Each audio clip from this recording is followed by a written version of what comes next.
नमस्कार, मैं डॉक्टर अनीता सिंह चौधरी राजस्थान सरकार और वेदांता के CSR इनिशिएटिव ई कक्षा में आप सब लोगों का बहुत बहुत स्वागत करती हूं और इसके टेक्निकल पार्टनर हैं मिशन ज्ञान।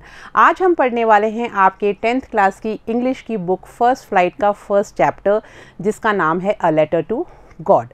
और ये जो चैप्टर है इसके अंदर एक किसान है जिसका नाम है लेंचो। उसको भगवान को पत्र लिखने की ज़रूरत क्यों पड़ी, और अगर आप भगवान को पत्र लिखते हैं तो क्या आपको उसका जवाब मिलता है। इस तरह के कुछ बहुत ही रोमांचक प्रश्नों के उत्तर आपको इस पाठ को पढ़ने के बाद में मिलेंगे और आप खुद भी इस कहानी को आगे बढ़ा सकते हैं। तो चलिए स्टार्ट करते हैं chapter number 1 a letter to God, उसका फर्स्ट पार्ट, जिसमें हम पढ़ेंगे लेंचोज होप, यानी लेंचो को किस चीज़ की उम्मीद थी, वो अब हम इस चैप्टर में पढ़ने वाले हैं। 3 पार्ट्स में ये चैप्टर मैं आपको पढ़ाऊंगी। आज हम इसके पढ़ेंगे फर्स्ट पार्ट को, और चलिए स्टार्ट करते हैं। बिफोर यू रीड, यानी कि पाठ को पढ़ने से पहले कुछ चीज़ों का आपको पता होना चाहिए।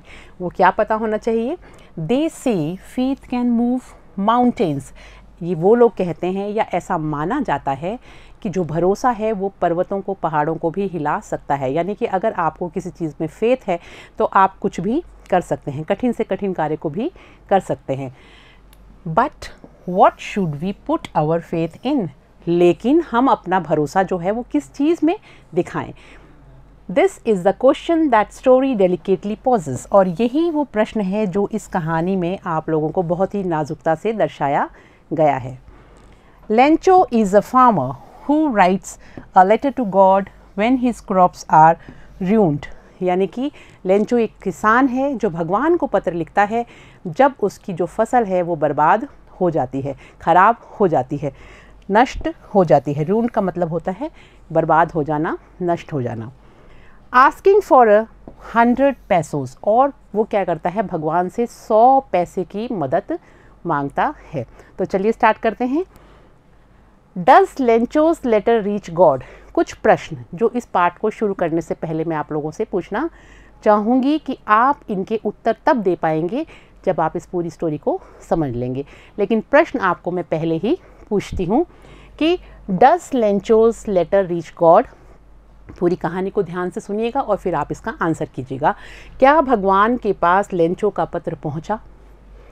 Does God send him the money, क्या भगवान ने उसको पैसे भेजे? Think what your answers to these questions would be, यानी आप इसके बारे में खुद भी सोच सकते हो कि आपके इन प्रश्नों के उत्तर क्या होते। And guess how the story continues before you begin to read it, और आप चाहें तो खुद भी इस कहानी को आगे बढ़ा सकते हैं, अपने मन से इस कहानी को लिख सकते हैं और सोच सकते हैं कि काश अगर आप राइटर होते तो आप इस कहानी को कैसे बढ़ाते। बाकी हम अब स्टार्ट करते हैं। हमारा जो चैप्टर है उसमें क्या है? The house the only one in the entire valley, यानी कि एक घर जो पूरी उस घाटी में एक ही दिखाई दे रहा था। Sat on the crest of a low hill, और वो एक छोटी पहाड़ी के ऊंचे शिखर पर बना हुआ था। From this height one could see the river, उस ऊंचाई से कोई भी नदी देख सकता था। एंड द फील्ड, और खेतों को देख सकता था।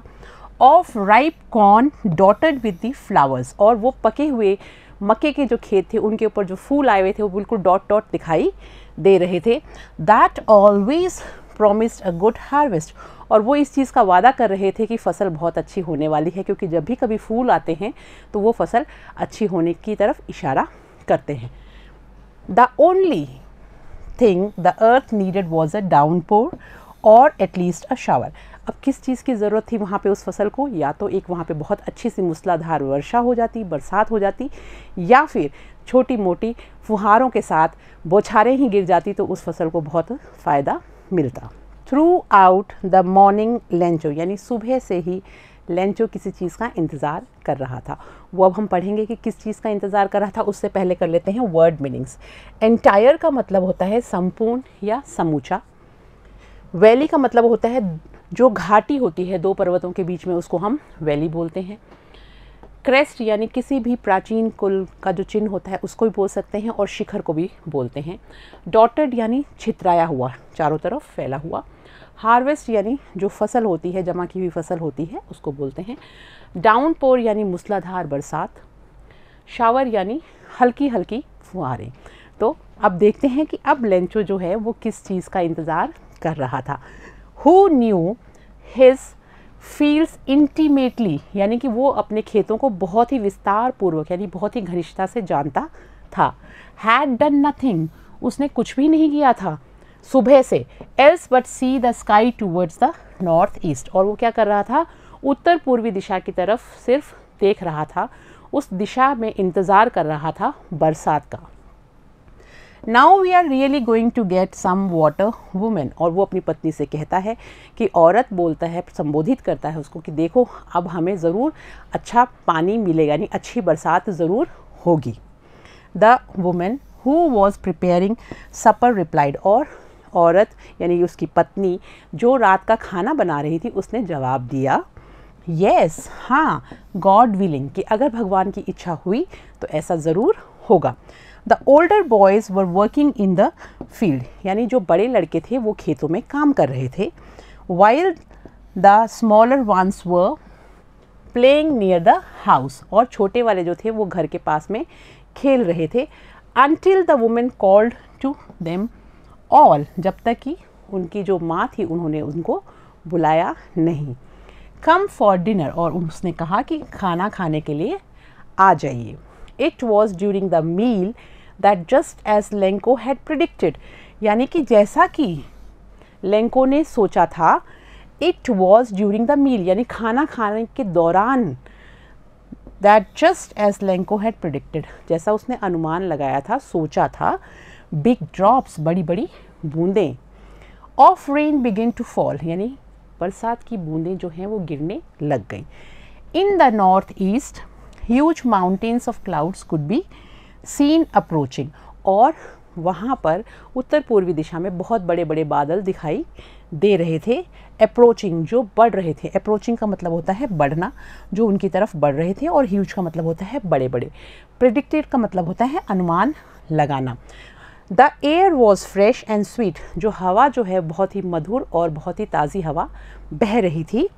The man went out for no other reason than to have the pleasure, और द मैन यहाँ पे यूज़ किया गया है लेंचो के लिए, कि लेंचो किसी और कारण से नहीं, सिर्फ प्लेजर के लिए, यानी आनंद लेने के लिए, वो जो बरसात की बूंदें गिरने लगी उसका आनंद लेने के लिए वो बाहर जाता है।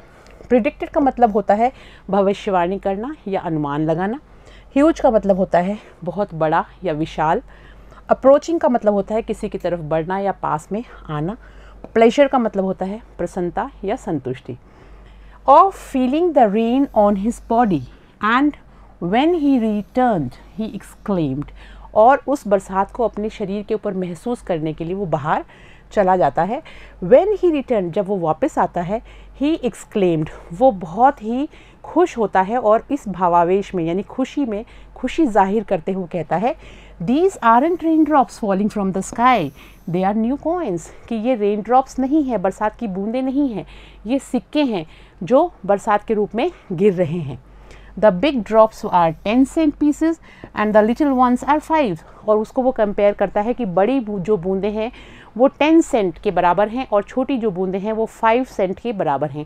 $1 का सबसे छोटी जो इकाई है वो सेंट होती है, उसी में वो मापता है। With a satisfied expression he regarded the field of ripe corn with its flowers draped in a curtain of rain. With a satisfied expression, यानी बहुत ही संतुष्टि के भाव के साथ, ही regarded the fields of ripe corn with its flowers, वो बोलता है कि जो पके हुए जो पूरे के पूरे जो मेरे खेत के अंदर फूल हैं, draped in a curtain of rains, ये ऐसा लग रहा है कि बरसात की चादर ने इनको ढक दिया है। फीलिंग यानी हम अगर कोई चीज़ महसूस करते हैं उसके लिए हम बोलते हैं भावना। एक्सक्लेम्ड यानी भावावेश में कोई भी चीज़ हम अगर कहते हैं बहुत अच्छा, अरे वाह, हुर्रे, इस तरह के जो हमारे साइंस होते हैं, एक्सक्लेम करते हैं हम, उन भावों को हम बोलते हैं एक्सक्लेम्ड। एक्सक्लेम्ड का मतलब होता है भावावेश में अचानक चिल्लाकर कुछ कहना। ड्रैप्ड का मतलब होता है ढका हुआ, जैसा कि आपने देखा कि जो फूलों की ऊपर पूरी जो चादर है वो बरसात ने उसको ढक दिया हो, ऐसा वो देखता है। आगे चलते हैं। बट सडनली, लेकिन अचानक कुछ होता है, और वो क्या होता है वो देखिए। But suddenly a strong wind began to blow and along with the rain very large hailstones began to fall. यानी suddenly का मतलब होता है अचानक बहुत ही तेज हवा चलने लग गई और उस हवा के साथ जो बरसात आ रही थी उसकी भी तीव्रता जो है वो बढ़ गई और उसमें बड़े बड़े लार्ज यानी बहुत बड़े बड़े हेल स्टोन्स का मतलब होता है ओले बिगिन टू फॉल। फॉल मतलब होता है गिरना और बिगिन यानी शुरू हो गए, बहुत बड़े बड़े जो ओले हैं वो गिरना शुरू हो गए। These truly did resemble new silver coins.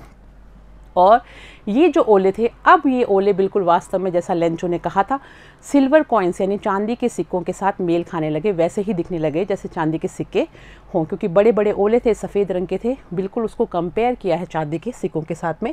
The boys exposing themselves to the rain ran out to collect the frozen pearls.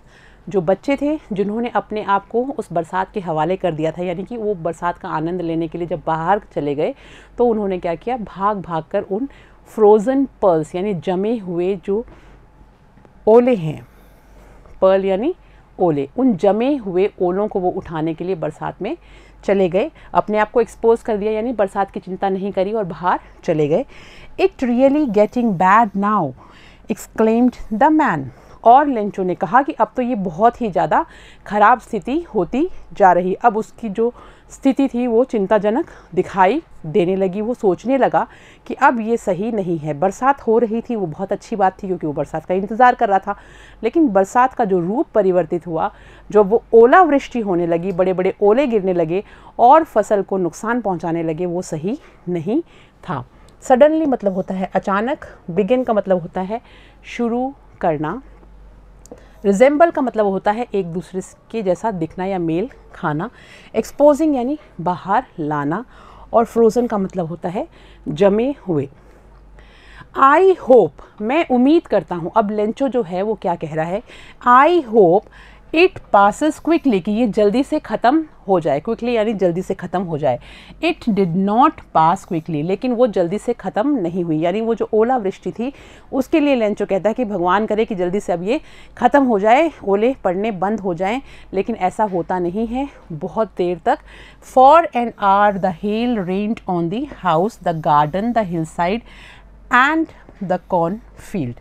और बहुत देर तक, फॉर एन आवर यानी 1 घंटे तक, द हेल यानी जो ओले थे वो रेन्ड ऑन द हाउस घर के ऊपर गिरते रहे, द गार्डन बगीचे पे गिरते रहे, हिल साइड पहाड़ी के चारों तरफ गिरते रहे, द कॉर्नफील्ड और जो खेत थे, मक्की के जो खेत थे उसके ऊपर भी वो ओले गिरते रहे, ऑन द होल वैली पूरी संपूर्ण घाटी के ऊपर वो ओले गिरते रहे 1 घंटे तक।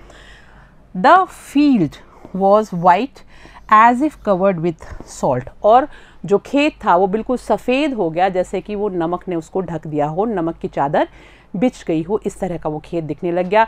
जो खूबसूरत फूल आए हुए थे फसल के ऊपर, जिनके लिए लेंचो इंतज़ार कर रहा था बरसात के, वो सारे के सारे उन ओलों के गिरने से वो नष्ट हो गए और वहाँ पे कुछ भी दिखाई नहीं दिया, सिर्फ चादर ही चादर दिख रही थी ओलों की, और वो नमक के चद्दर की तरह दिखाई दे रही थी, जैसे किसी ने नमक की चद्दर बिछा दी हो।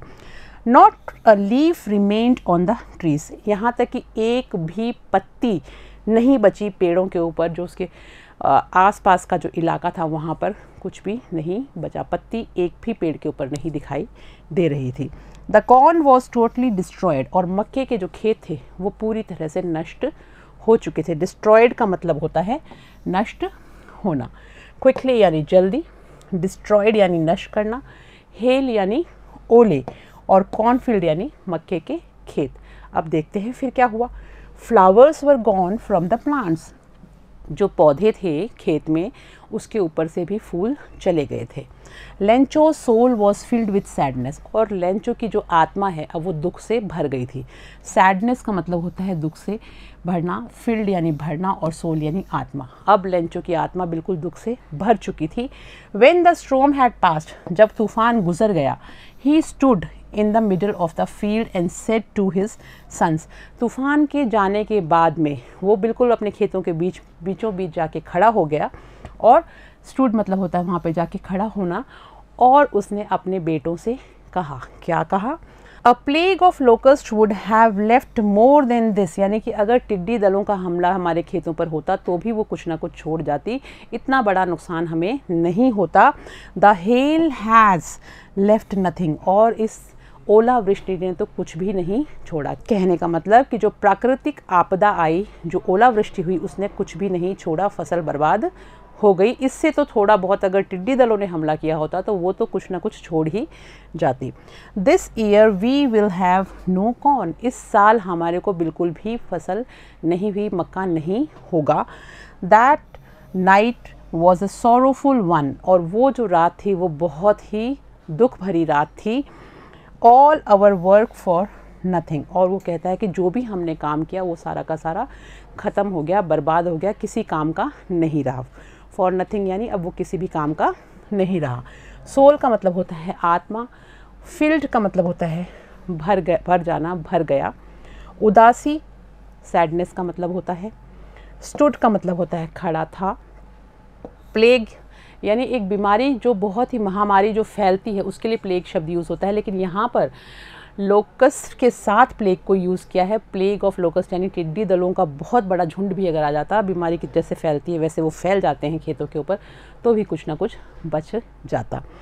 आगे देखते हैं। There is no one who can help us, कि कोई भी नहीं है जो कि मेरी मदद कर सके या हमारी मदद कर सके। Will all go hungry this year, और इस पूरे साल हम लोगों को भूख का सामना करना पड़ेगा, हमें अनाज की कमी का सामना करना पड़ेगा।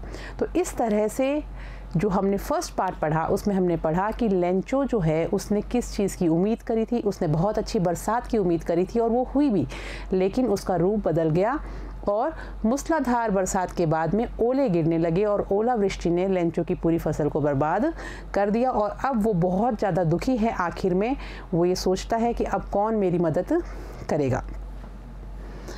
What did Lencho hope for? अब हम ये ओरल कॉम्प्रिहेंशन चेक के जो क्वेश्चंस हैं इनको करने वाले हैं। पहला क्वेश्चन मैंने अभी आप लोगों के लिए पढ़ा, आप बताइए क्या हो सकता है इसका answer. What did Lencho hope for? Lencho को किस चीज़ की उम्मीद थी? लेंचो को एक बहुत ही बढ़िया बरसात का इंतज़ार था जिससे कि उसकी फसल अच्छी हो और उसकी अच्छी आमदनी हो, तो उसको उम्मीद थी एक अच्छी बरसात की। सेकेंड क्वेश्चन हम देखते हैं। वाई डिड लेंचो से the rain drops were like new coins? कि लेंचो ने ऐसा क्यों कहा कि जो बरसात की बूंदें हैं वो नए सिक्कों की तरह हैं? इसलिए कहा क्योंकि बरसात होने से उसकी फसल अच्छी होती और फसल होने के बाद में जब वो उसको बेचेगा तो उसको अच्छी आमदनी होगी, इसलिए उसने उसको सिक्कों से कंपेयर किया। नेक्स्ट क्वेश्चन देखिए। How did the rain change? कि बरसात कैसे बदल गई?